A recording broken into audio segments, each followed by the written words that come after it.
Most of the beliefs were downloaded by the environment as we grew up. What are the environment? The schools, the banks, the government, the corporations, the military, I mean all the authority, the police, and you yourself, and the media. More doctors, more camels. That's a cigarette. I don't know. In the olden days, that was the brand name than any other cigarette. And this advertisement has made this particular brand, Long Bank, one of the brand leader. That was the power of the media. You put an ad which says the doctors smoke camel cigarette. In other words, that's the influence of the media. I mean, you start watching all the news, all the media. What do you hear? The negative news. What do you think? Everybody is my enemy. You live in an attitude of lack. You started hating people because whatever he thinks is nothing but taking away from me. And the world system that they live in is a system where there is a competition, cutting the other man's toes, the materialism. The more I have, the better my life will be. And if I want to have more, then I should cut the other man's down. And so I have this rat race of life. And as I run for a while, I get tired. I cannot run anymore. So what I do, I cut the other man's toes so that he cannot also run. Whereas what is the reality? The universe is full of abundance. Look at the beach. Can you count the grain of sand? The trees, the leaves, the flowers, the stars. The universe is abundant. The fish in the ocean. So, because of that insecurity, because what the parents are told us, because of the environment that we grew up, we started adapting that idea of lack. And we are living in an attitude of lack. And therefore everything is a competition. Everything is a battle. Everything is a fight. And therefore we live in that insecurity that animals live. Everything is my threat. He looked around, oh, something is my trouble. And then he's hungry, he goes and eats. And then tomorrow he never bother about it. So, as a matter of fact, we live in that awareness, influenced by. Even after, this is not, so while we are growing up, these are the various situations, various circumstances and environment that influenced us. So, we are what was downloaded on us. So whatever we are now, at any period of time, any age of time, if you are not satisfied, believe me, this is not our responsibility. It is not our fault. But the moment we understand the truth as we are discussing now, this moment, you are responsible. Why? Because we can change. Human beings doesn't have to live like that elephant, because it can change anytime. I know we have discussed it in past, and we'll discuss it. It is possible that conditioned habits and belief can be changed. The conditioned belief can be changed into new belief. So if we, how are we living? We are perceiving things based on our, we are reacting, responding to things based on our perception. And our perception is based on our belief. Who said our belief is right? If you do not question our belief, then we are a slave to that belief. And that's why it's so difficult to question people's belief, no? But where did they get the belief? Is their belief true? Where did they get this belief which is downloaded on them? And we live as a slave to those belief systems. And like the tiger that runs back to its cage, we run after. Like the elephant that is tied to a small tree with a loose rope, we are tied by our limiting beliefs to our limited circumstances, and we live.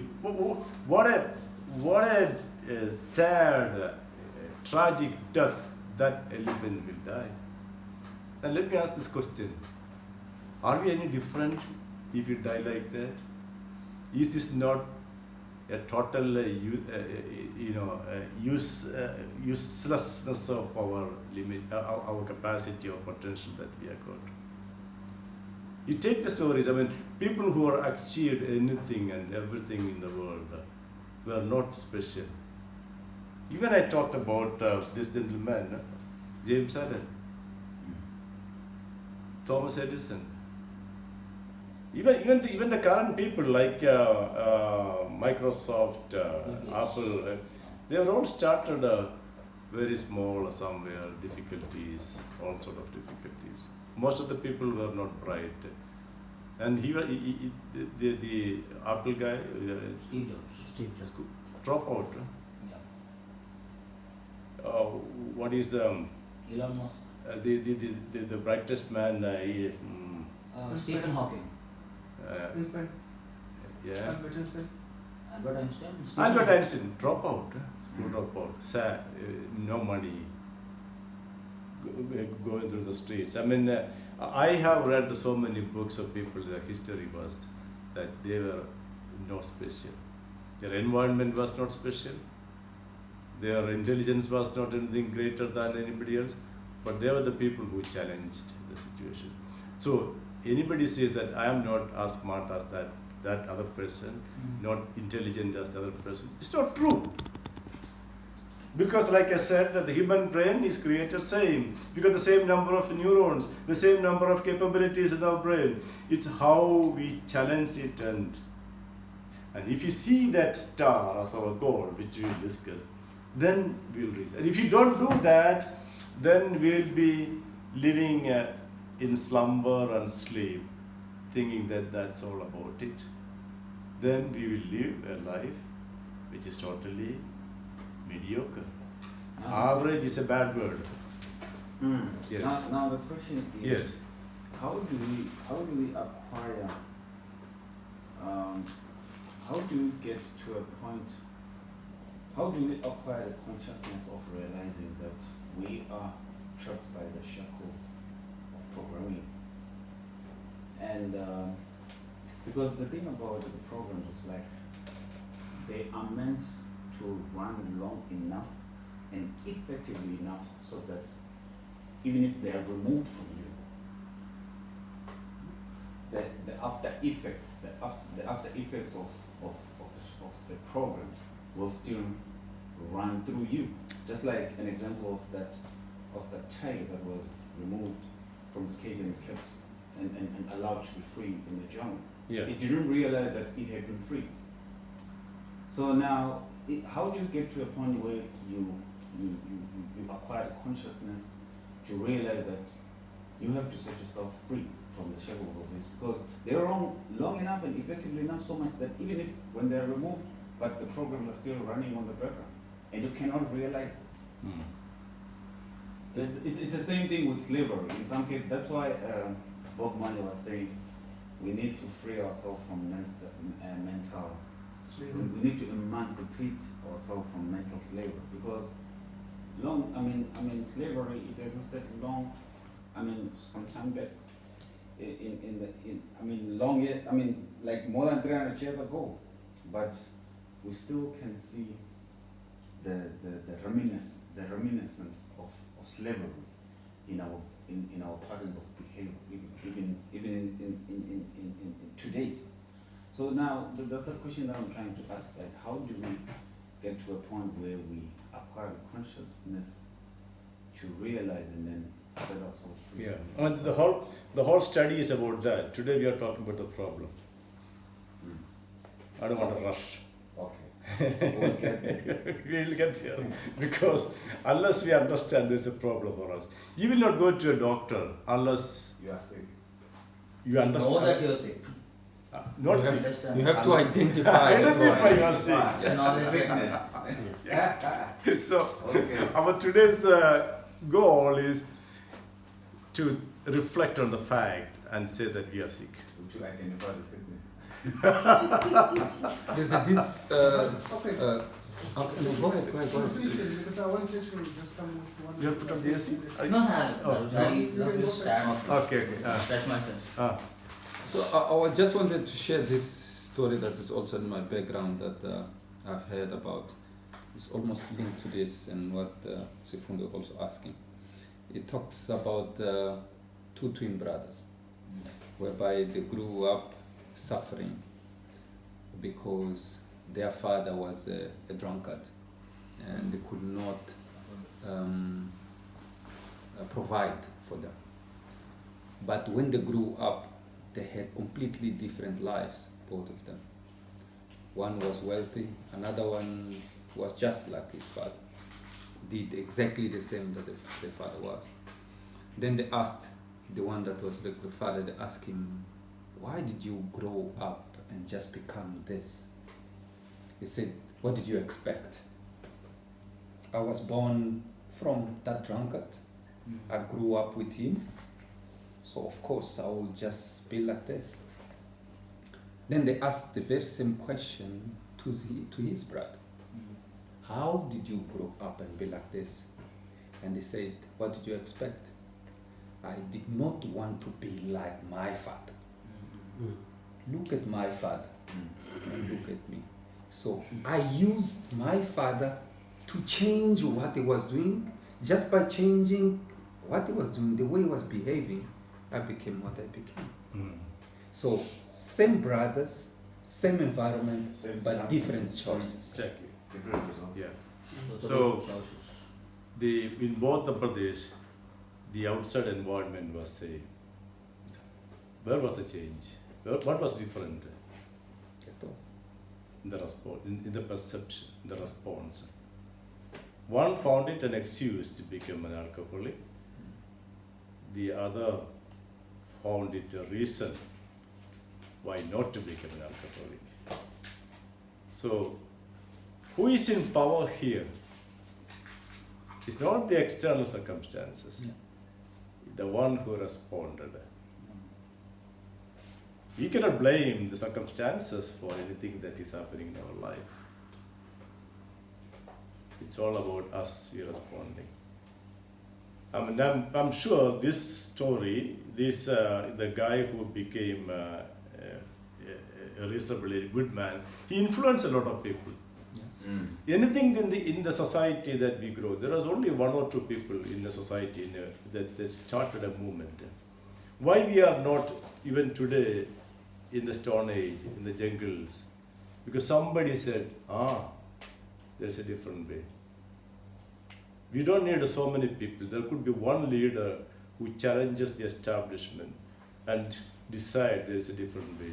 There need to be one guy in a family. Hey, we are all poor, but maybe I can make a change. And he drives it around. So it's all the question of one man, not based on the circumstance. If it is based on the circumstances and the outside environment, change will never happen. No. Yes. It's based on the reaction, the response, which is based on the perception. Yeah. And the perception is based on the belief. And the belief is what you decided to take. And when you question that belief and say there is a different way, we have immense potential to go on that way. So, okay. I want to ask Yeah. about this thing that goes with genealogy. Because they said during those 1600s when they were starting this slave trade from Africa, India, and everything to America, that way that they did it. So they said they had a plan, and the plan was to install fear among the slaves, so that they must grow up and they must know that they are slaves, they are born slaves, they will die slaves. There's nothing that they will do. So they say some of the things that they were using, they forced them to have sex, then they'll be pregnant, and then because these camps and everything. And then when maybe they're pregnant, they'll take one lady, whether she is wrong or she did something wrong or right, and then they'll go and put it somewhere, like those things that they used to hang people like, when everyone is watching. So what they'll do, they'll call someone, and then that person will go there. She's still alive, screaming, and then she will cut off the stomach, the womb, and then the baby will fall down. that woman should be screaming and everything, and whoever that the master of the slave will go and crush the head of the child. So what they're doing, they're installing fear among those other pregnant ladies who are still standing there. So even they said like that thing, even it goes to that fear, it goes to their child. When they grow with fear, with abnormalism of slavery. It's like whatever you say you are doing like this, like it was like passed down to them, just like that. So I just wanted to find out, does that thing passes like from that fear that they have that we cannot say anything, it can also pass to their children while they're still carrying them in their womb, because they say that was something that they were doing and it's a real thing that they were doing it. So that's why I'm asking about genealogy thing.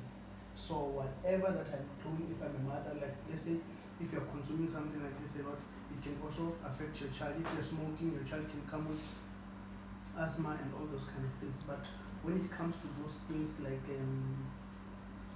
can I say emotional things or spiritual things, Yeah. does it have an effect?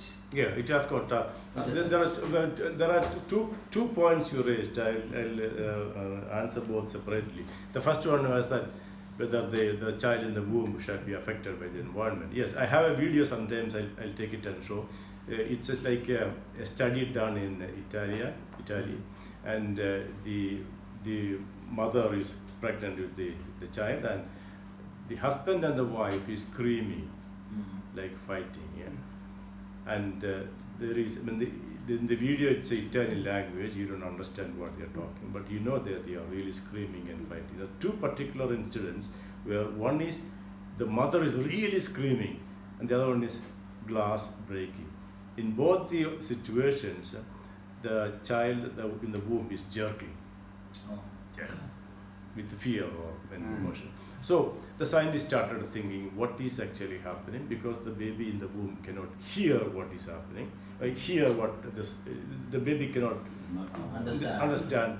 So why the baby is reacting and responding? So what they found out is that when the mother is feeling that strong emotion, in this particular case fear and anger, when you got a strong emotion, you produce a certain neurochemical. This is called neurotransmitter, cortisol, and there is a lot of we got about 2,100 different chemicals that you produce. So when you think something strongly, you produce, in this particular case, a stress hormone or a chemical. In fraction of a second, these things happen. That hormones pass through your blood and reaches the child. So this is a polluted hormone. When it touches the baby, it feels it, because when you got strong emotions, that production of that poisonous chemical, this is a fight-flight mode. We'll discuss that. That the moment that chemical touches the baby, it responds to that. So in that connection, yes, the life of the mother and the environment, it affects through the mother.